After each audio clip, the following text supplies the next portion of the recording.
you're going to do some damage. But if I go, all right, hit these pads and I'm moving them over here and here and here, oh God, Damage. put, Damage. put that thing away.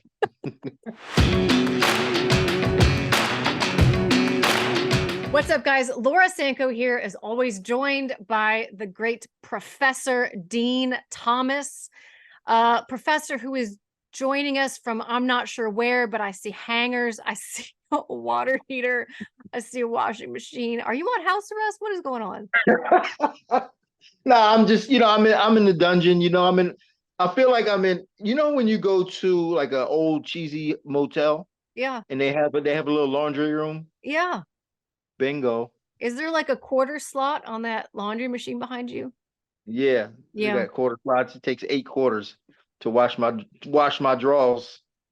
It is always a fun surprise because I never know where you're going to be when we do these chats, but I never know where we're going to be. I mean, honestly, like with the way I live my life, it's difficult to find a place to be anywhere.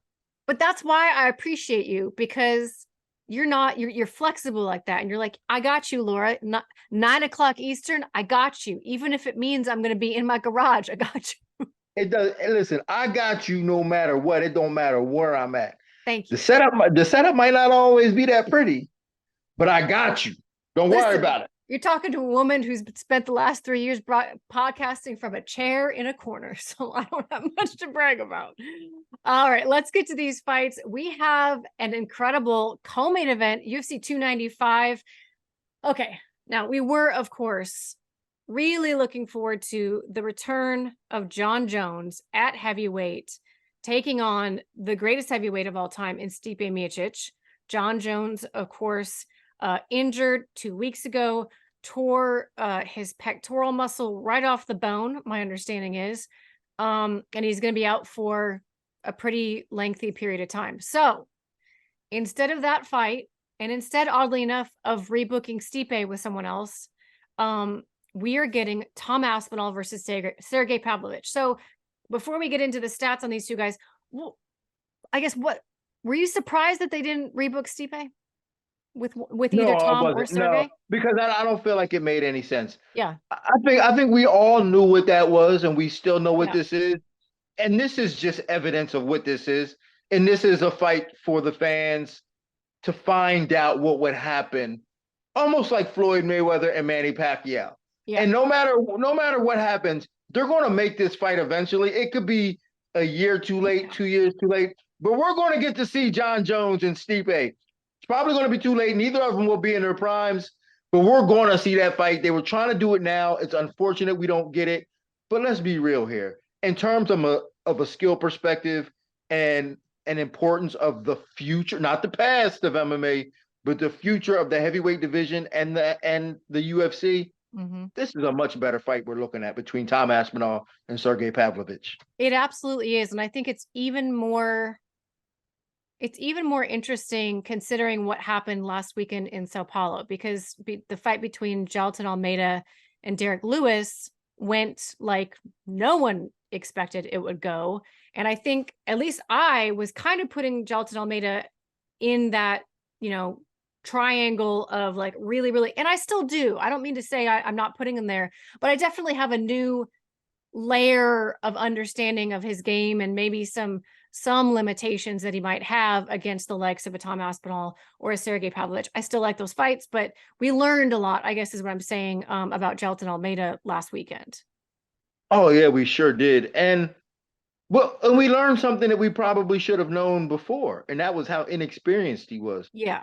And that was something that they actually brought up afterwards. It was like he started training at like 25, and then he got his brown belt at 27. Then he got whatever the numbers were. But I just know it wasn't a lot of experience. He just happens to be a really great athlete that was in an environment that he was able to absorb a lot of technique in an early amount of time. He doesn't have a lot of fights, doesn't have a lot of competition experience. He just happens to be really good, and the opponents that he fought happened to been able to finish him. Yeah. But he fought a really experienced guy this time in a world-class setting, and he just, then he was exposed a bit. Yeah. It was dominant but non-violent. Right.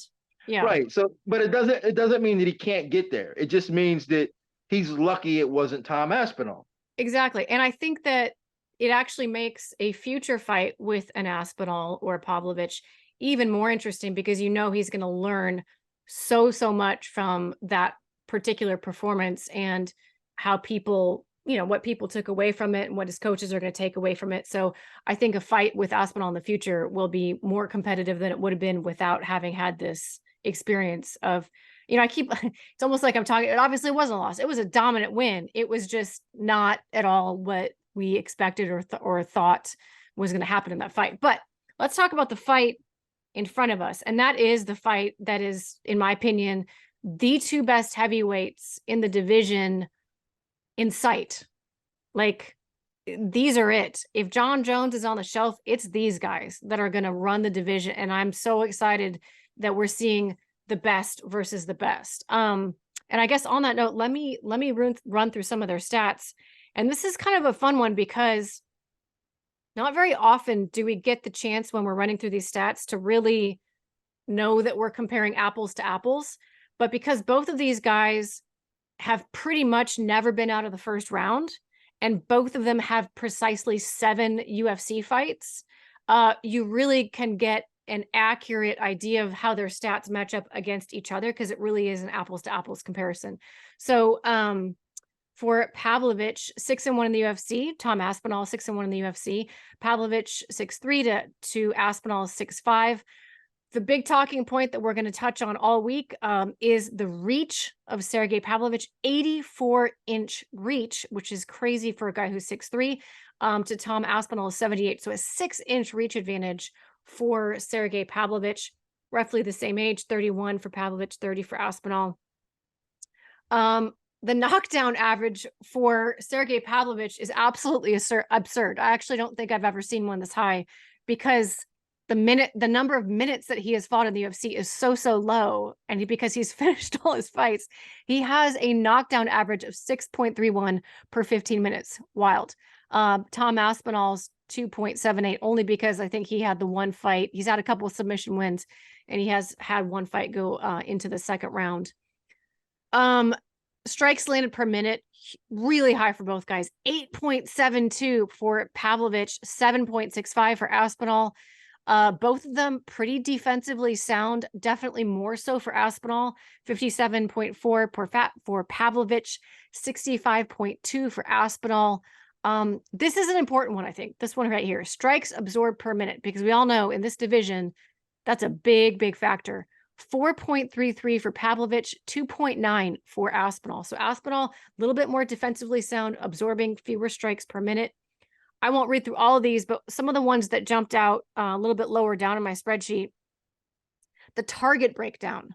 So for Sergey Palvovich, 93.1% of his strikes go to the head, 6.2 to the body, and 0.7 to the leg. He almost never kicks. Now, of course, he has very short fights in the UFC. So, you know, I think I added it up, and his entire UFC career is just over 12 minutes. So, but still, even within those 12 minutes, the man doesn't kick very much. Aspinall, a little bit more spread out, 67.7 to the head, 14.5% to the body, and almost 18% to the leg.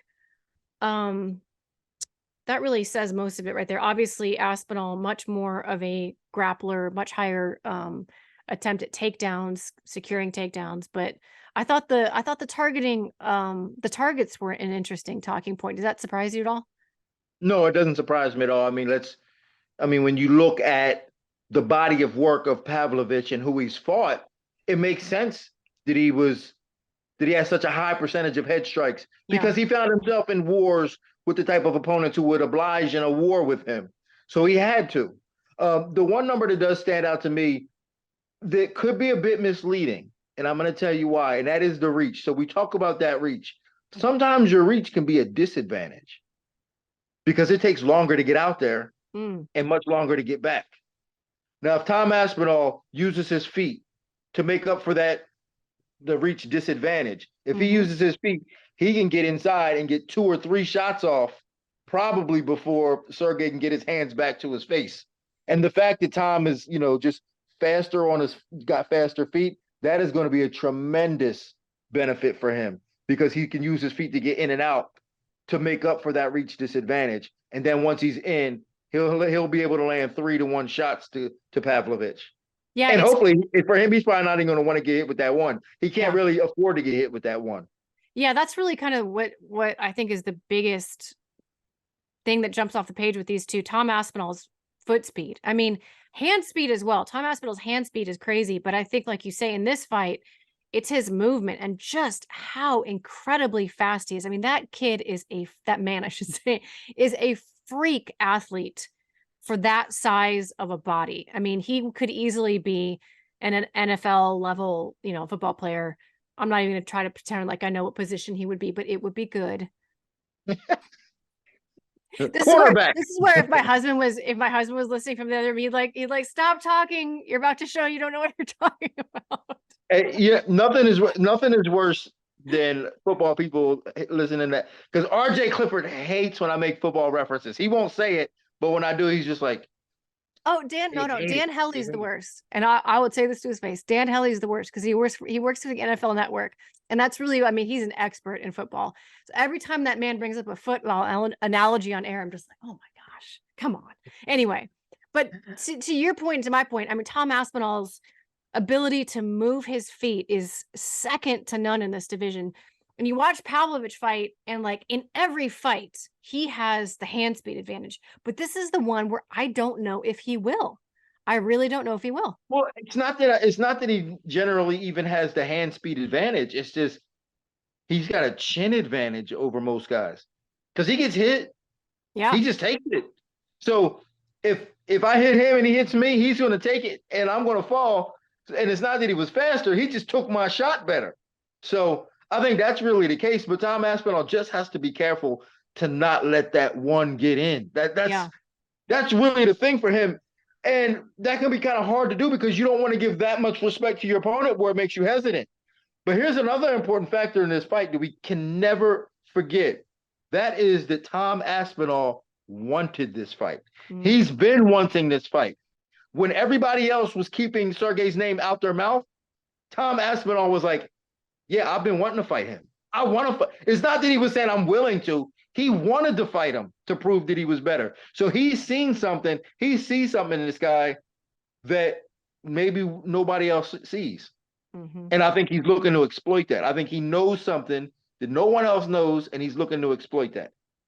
Well, and I think I think you're right. And I think it might be something specific because after Aspinall won in London versus Marcin Tybura, and he did not call out Palvovich after that fight. I remember because I worked the desk on that one. And I remember us kind of saying, because he said, I'm trying to remember, he wanted the winner of Gane versus, was it Spivak? No. Who did Gane fight? Tai Tuivasa?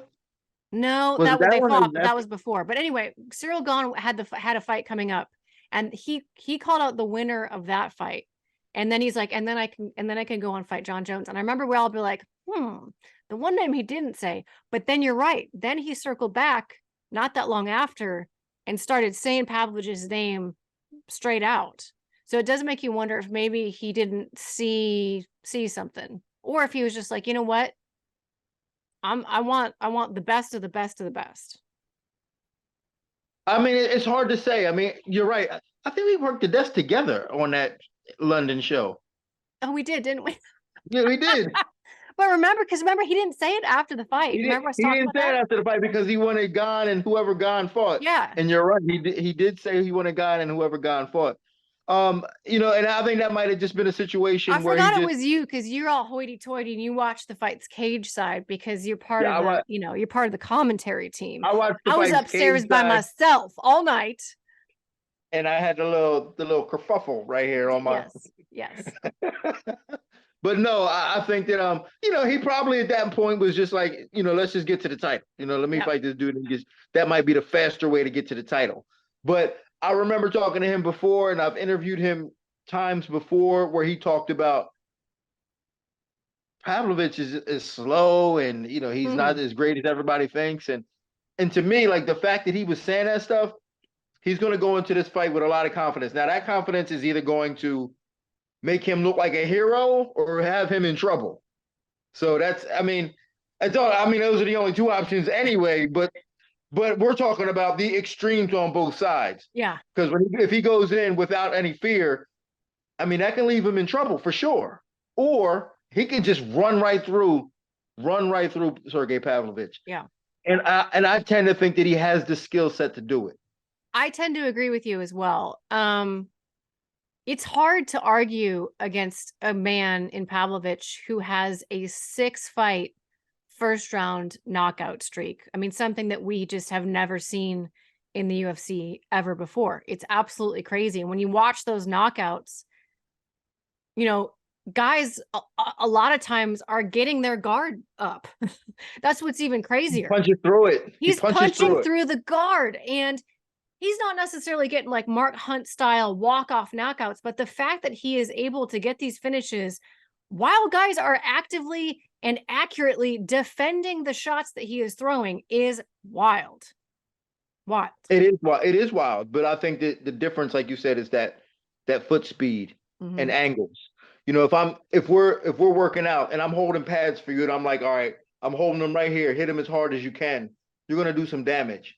But if I go, all right, hit these pads and I'm moving them over here and here and here, damage. Oh God, damage. Put that thing away before you hurt yourself. But if I'm moving in pads and I'm forcing you to punch in weird angles or not punch at all, and I think that's what Tom Aspinall has the ability to do in this fight, is to not allow him the space or the space or the angle to hit it with a good clean shot. What about the grappling? Because I mean, Tom Aspinall hasn't really had much of an opportunity to show what a tremendous grappler he is, except for the Volkov fight, which gave you just a little bit of a touch of how sophisticated, not just his wrestling. Well, I mean, you also saw the wrestling in the Arlovsky fight. I mean, that takedown against Arlovsky was nasty. It was almost like you could feel Arlovsky get the wind knocked out of him, the way that he just absolutely decimated him with that double leg. But then you could see the level of sophistication of his jiu-jitsu game when he fought Volkov. And then when you hear the backstory of really, I mean, he's been doing jiu-jitsu the longest of any of the martial arts. That's really his first love, and how he found MMA in the first place was because he had been doing jiu-jitsu for so very long. I guess my question is this: they're both tremendous strikers. Pavlovich maybe has a little edge in power. Aspinall maybe an edge in speed and footwork. Is it going to come down to the grappling? Because if we go back a little bit, Alistair Overeem out-grappled Sergey Pavlovich and made him look a little bit silly on the ground. Or is that too old news? That's old news, and it's also unfair to Overeem, who's actually a pretty good grappler. Anybody who can go to the ADCCs, even though it was a long time ago, he's a pretty good grappler. So I think his grappling is a little underrated. And it is a little older, but I still think the level of pure grappling, if those two were to be in a grappling match, I think Tom Aspinall beats him every day of the week. 100%. But we're talking about a guy who's not going to exchange grappling with him. Yeah. You know, if he gets taken down, there is zero chance that he's going to be staying on the ground. Like, he's really going to be trying to get up. It's going to be a matter. So, and that's what people don't understand. Like, we always come to, well, he's a better grappler. But you're not only fighting just the grappling skills of a person on the ground.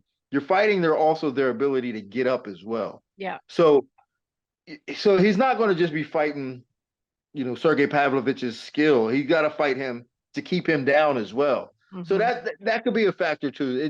I think it's going to depend on how well Sergey Pavlovich is able to get back to his feet. Yeah. If he gets taken down. That straight armbar against Volkov, though. I mean, you're a many-time black belt, Dean. You can appreciate that. That was beautiful. Oh, like, of course, like, you don't really see that often. No. Yeah, and he did that with ease against an experienced guy. Yeah. You don't see that often. Like, it's not. I mean, and that's not the speed of the choke against Arlovsky, another experience. He choked him out like it was like a schoolyard fight. He just got behind him and was just like. And no hooks. Was like, yeah. It was like it was done in a schoolyard. Yeah, I mean, he's a special heavyweight. I think we're looking. What the problem with fighting is that the sample size is very small. I mean, comparing guys with 6 fights. I mean, if these guys fought more often than not, if they had more fights, the better fighter would be Tom Aspinall. He's the more complete, better skilled fighter. But it doesn't matter because November 11th, that's the only day that matters. What happens November 11th? Who's going to be able to put it together and make their skills work? Who's going to be able to employ their skill set better? That's all that matters.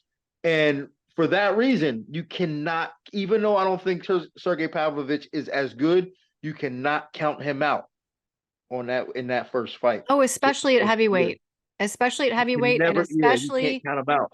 When you carry an eraser in your right hand, that eraser, quite literally, I mean, it is the ultimate equalizer in terms of maybe you've got a little less technique here and there. That power, particularly at heavyweight, makes up for lots of gaps in different things. You know, the lower you go down in weight classes, it's always so funny to me because obviously my only direct experience is fighting atom weight. So like I never went into a fight with the mentality of like, oh, I'm gonna knock this girl out, you know? I knew that the likelihood of that was very, very small. Like, I got some TKO wins, but like my mind was I always knew that I had to at least have the ability to go the full distance of a fight. And I really was not that worried about getting hit. And my opponent was probably not that worried about getting hit. And so it's so interesting to me to think about the complete end of the spectrum where like these guys have to worry about every single punch. That's such an alien thing to me. Well, I'll say this too, and that might be a gender thing too, because cocky dudes think they, and most of them, even some of the smaller guys, they just think if I just get mad enough and I hit him one time, I'm gonna knock his head clean off his shoulders. Most cocky dudes think that. So like, and that's so stupid to think that, right? But a lot of cocky guys think that. But you're right. They go into the fight knowing that especially at the heavier weights, that if I get hit once, he might knock me out. I mean, the margin of error is just, it's so small. It's so small. It almost like, to be honest with you, I wouldn't want to fight if I was a heavyweight because it's like, I can do all this training. I can be 12% better. And yet this guy still has a really good chance of beating me because he could hit me with one punch. Like, that's just kind of a wild thing to me. But I guess it's also what makes it fun to watch. Well, that's why I would never fight Drew Dober, right? Like, I was like, man, nah, I'm good on that. I don't want this guy hitting me that one time and put my lights out. But it's just, and he's not a heavyweight, but he's a lightweight with the ability to knock Crazy people power. out like that. But for sure. But yeah, anytime you fight somebody with that type of power, you just know, like, man, this could always be dangerous. That's why I'm shocked at Tom Aspinall's mentality going into this fight. Like I said, that mentality can get him hurt because it doesn't seem like he's afraid of it. I think at some level you kind of have to, and I don't even know if that's right. I don't know if you have to be afraid of it or just have an insane amount of respect for it. Mm-hmm. But I think there has to be a level of fear to where it's like, I can't let this dude get a clean shot. You got to acknowledge the reality. It's almost like you have to acknowledge the reality, acknowledge the possibility, and then simultaneously have the belief that you also carry a devastating enough amount of power. And that's hard to do. Yeah. To flirt on that line of going, here's the line of, I'm not afraid of this power, and then on the other side is this guy's got a lot of power. He's gonna knock me out if I get caught. So it's hard to juggle and play on that line. But Tom Aspinall's got his hands full on Saturday doing that. Do you think Tom, or I shouldn't say just Tom, but do you think this fight starts slowly and strategically because we've got 5 rounds to work with? Or, I mean, it sounds crazy to say because both these guys have barely sniffed the second round ever. Yeah, honestly, I do believe that this fight starts pretty slow. I think so too. In particular, I think Tom's going to be very strategic. He has to be. But I also do believe that Sergey's going to be more strategic. Yeah. He has to avoid the takedown. He's got to. He's got to avoid a lot. He has to avoid a lot, and he's got to realize that he's not getting in there with a guy who's going to be willing to just stand in the pocket and trade with him.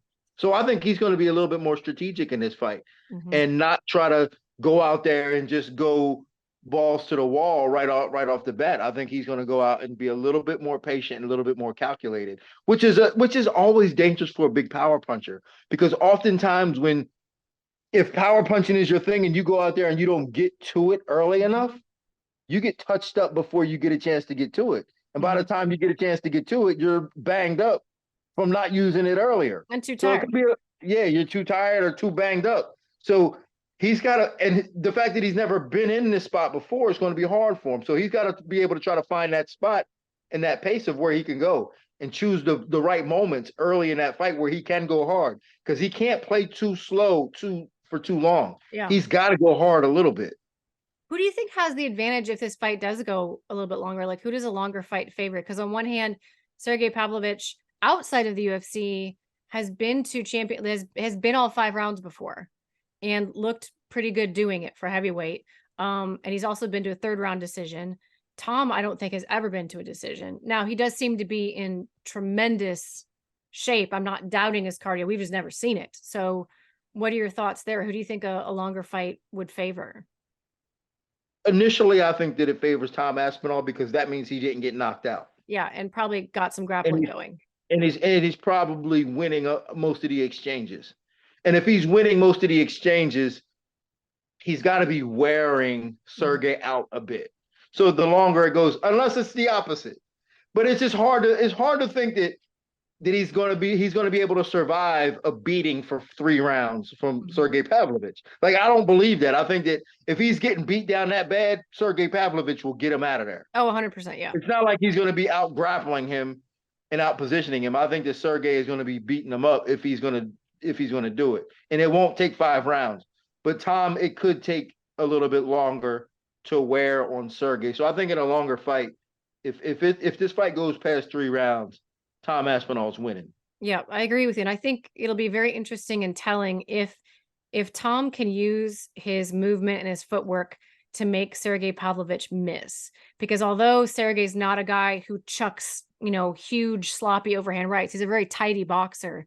Even the tightest of boxers, if you're throwing hard as a heavyweight and you're missing a punch is exhausting. Because I don't think this is my own little soapbox moment, but no one wants to practice missing and how exhausting it is. Because when you hit pads, what do? You hit the pad every single time with every shot accurately.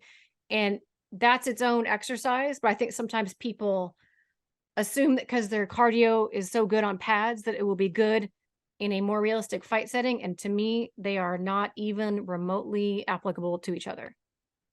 Yeah, missing nothing. Yeah, nothing makes you more tired than missing. And that was something that I saw this weekend too, as well, with Nicholas Dalby and Gabriel Bonfim. Yes. When he had him up against the fence, and every time Bonfim tried to throw back and he missed, it zapped more energy out of him. Making a person miss is like, you can get tired like that by missing like 3 punches. Yep. So yeah, Sergey has to be careful not to overextend himself and keep missing to where he's like trying to play catch up and missing big punches. He's going to get tired. Yeah. We learned that in Rocky 3 with Clubber Lang and we sure did. Yeah, Clubber Lang and Rocky. I think, honestly, you can learn about everything you need to know about fighting if you just watch all, 1 through 5. A lot you can take. You absolutely. Maybe not Rocky 5. 5 kind of sucked, but 1 through 4 for sure. 1 through 4. Yeah, 1 through 4. Rocky nailed it. He hit all combat sports right on the head with those movies. Absolutely. Who do you think walks away from this one victorious? Tom Aspinall. I always trust technique. I do. I think technique is more reliable than a coin toss. The only time I think that coin toss of power comes into play is when the technician has mental issues, mental blockage, performance anxiety. That will cause the technician to not fight technically and tactically. He'll fight technically, but not tactically. Yeah. And I think Tom Aspinall is not going to be intimidated, and I don't think that he's going to have performance anxiety. And I think that I have to go with the more reliable fighter, and that's Tom Aspinall. I like it. You heard it here first, folks. Dean Thomas picking Tom Aspinall. I'm not commentating or working the desk, so I am also picking Tom Aspinall. I can say it this time.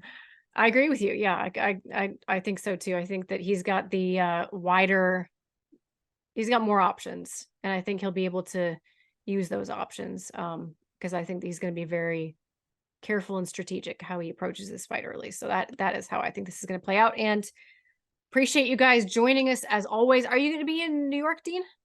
I am. I'm leaving. I'm going tomorrow. Oh, you going early. You must have special things to be doing. But I got special things, you know what I'm saying? People out there, you know what I'm saying? I'll be out there trying to get it in, you know what I'm saying? I can't. What are you doing? What all are you doing? I don't know. I'm just doing I got a couple radio shows I'm doing. Nice. I'm training some guys. I'm working with Sean Brady for his next fight against Kelvin Gastelum. Very cool. Me and Aljamain Sterling are meeting up to do some training. So, I'm making myself busy when I go out there. Love it. You're a hired gun. I think I might be joining you on Friday night for some radio stuff for a little bit. So we'll see. Oh, you gonna come through? I might come through. Pull up. I might pull up. I might come through. All right. All right. I'll see you. If I don't see you before, then I'll see you Friday. All right, then. I'll catch up. All right. Thank you guys. And thank you so much for watching One on One. We appreciate you. We'll see you next time.